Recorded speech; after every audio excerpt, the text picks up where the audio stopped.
Ábalos habló de dignidad, decencia y democracia. José Luis le había acompañado en su gira en coche, como Koldo, como Cerdán. Eran los hombres de Sánchez. Qué tiempos, ¿verdad, señorías del PSOE? Se le imputan hoy 4 delitos de integración en organización criminal, cohecho, malversación y tráfico de influencias. A su mano derecha, Koldo García, el guardián de los avales de Sánchez, se le considera el brazo ejecutor de una trama de corrupción ligada a la compra de mascarillas. En cuanto al presidente, están imputados su mujer, su hermano, su fiscal general y su exnúmero 2. Gobierno al que todos los españoles contemplan indignados cómo guardan silencio ante los tribunales o incluso se permiten mentir abiertamente negando unas relaciones y contactos con los ya autodeclarados partícipes de la trama de corrupción que alcanza a ministros y a familiares del presidente del Gobierno.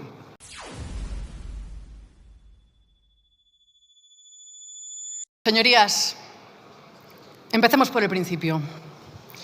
El 31 de mayo de 2018, hace casi 7 años, el diputado José Luis Ábalos subió la escalera de esta tribuna, se aclaró la garganta y defendió durante 45 minutos la moción de censura que pondría fin al gobierno de Mariano Rajoy para llevar a Pedro Sánchez a la Moncloa. Aquel día D del sanchismo, Ábalos habló de dignidad, decencia y democracia. Y el resto es historia. Si Sánchez eligió a Ábalos para la misión más trascendente de su carrera política, fue porque nadie le merecía más confianza que él.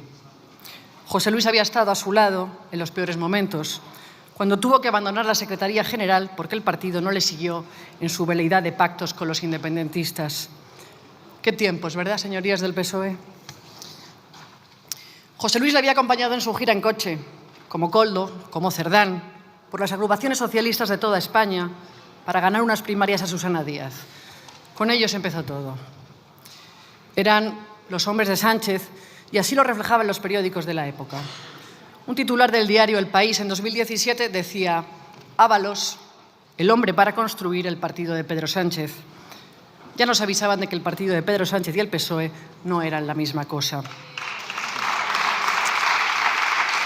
Pero allí estaba José Luis y sobre esa piedra Sánchez edificó su iglesia. El presidente le entregó todo el poder. Fue su jefe de campaña. En el Congreso lo nombró portavoz. En el partido, secretario de organización. Y en el Gobierno, ministro de la cartera que más fondos públicos reparte a las empresas. Han pasado muchas cosas desde entonces. La iglesia de Sánchez cada vez tiene menos fieles y José Luis ya no está. Sabes que te tienes que ir, ¿verdad?, le dijo el presidente cuando le llamó para fulminarlo.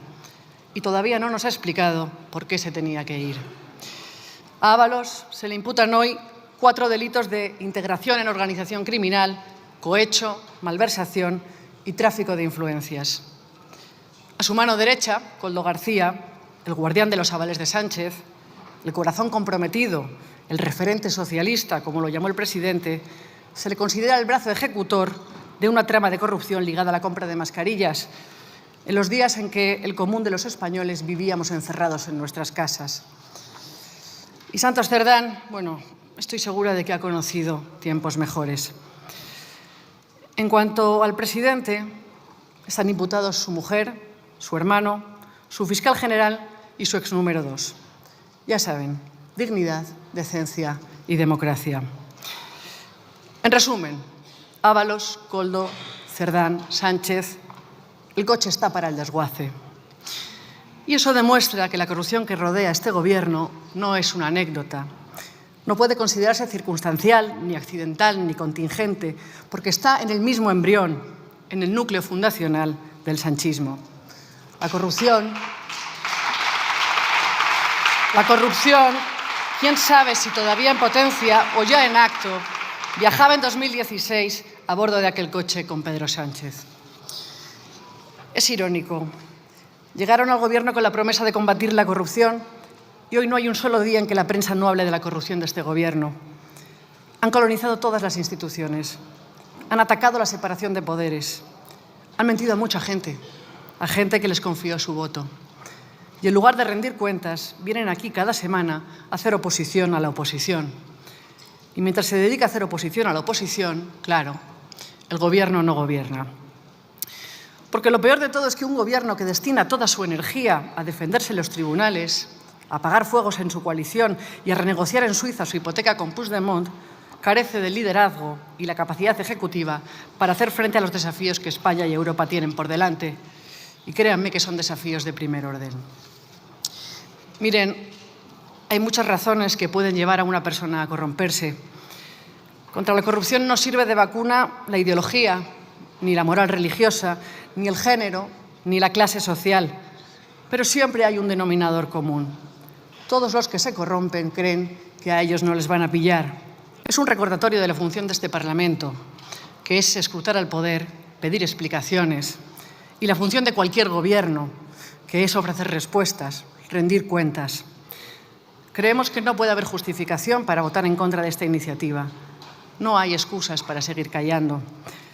Hoy mismo, el juez del Supremo ha dicho que el fiscal general, y cito textualmente, ha hecho desaparecer pruebas. No sean ustedes como el fiscal general. Sean mejor como aquel juez americano, Louis Brandeis, que decía que la luz del sol es el mejor desinfectante. Que se haga la luz, pues. El Gobierno debe despejar todas las incógnitas. Debe relatar todos los pormenores de la relación de la trama con los distintos ministerios. Y sus señorías deben saber que guardar silencio ante ciertas conductas no es propio de socios, sino de cómplices. Tampoco está muy claro qué clase de sociedad es esta, qué coalición puede fundarse sobre el único propósito compartido de hacer imposible la alternancia. ¿Acaso una de socorros mutuos, pero desde luego no una de progreso? En fin, señorías, dijeron que llegaban con 3 banderas, pero en realidad llegaban, como el poeta, con 3 heridas. Ya saben, la de la dignidad, la de la decencia y la de la democracia. Muchas gracias. A un gobierno al que todos los españoles contemplan indignados cómo guardan silencio ante los tribunales o incluso se permiten mentir abiertamente negando unas relaciones y contactos con los ya autodeclarados partícipes de la trama de corrupción que alcanza a ministros y a familiares del presidente del Gobierno. Vox ha registrado unas enmiendas para introducir en esta iniciativa una batería de acciones proporcionadas a la gravedad de la corrupción que inunda a este Gobierno. En primer lugar, promover la modificación de la Ley Orgánica del Poder Judicial con la finalidad de que los 12 vocales de origen judicial del Consejo General del Poder Judicial sean elegidos mediante voto personal igual, directo y secreto, por y entre los propios jueces y magistrados, y de imponer la observancia exclusiva del criterio reglado de la antigüedad en la carrera judicial con arreglo a su escalafón para la provisión de plazas en el Tribunal Supremo y en las presidencias de los tribunales de justicia. También proponemos impulsar una modificación de la ley que regula el Estatuto Orgánico del Ministerio Fiscal, en el sentido de convertir en vinculante la audiencia preceptiva del Consejo General del Poder Judicial prevista en la Constitución para el nombramiento del fiscal general del Estado. Y lo importante, una situación de coyuntura actual, que es lo que demandan los hechos, destituir de forma inmediata, en ejercicio de sus atribuciones constitucionales, a Álvaro García Ortiz como fiscal general del Estado, por la causa abierta que tiene en el Tribunal Supremo por revelación de secretos en el desempeño de su cargo. Adoptar las medidas necesarias para garantizar la idoneidad, la imparcialidad, la competencia profesional y la independencia del fiscal general del Estado.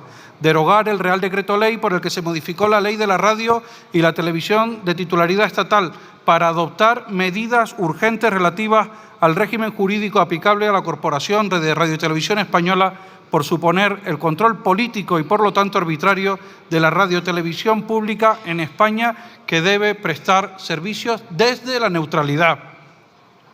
Aclarar con qué responsables ejecutivos o miembros del órgano de administración de sociedades cotizadas que dependen de la regulación pública ha contactado personalmente el presidente del Gobierno con la finalidad de que recibieran a su esposa.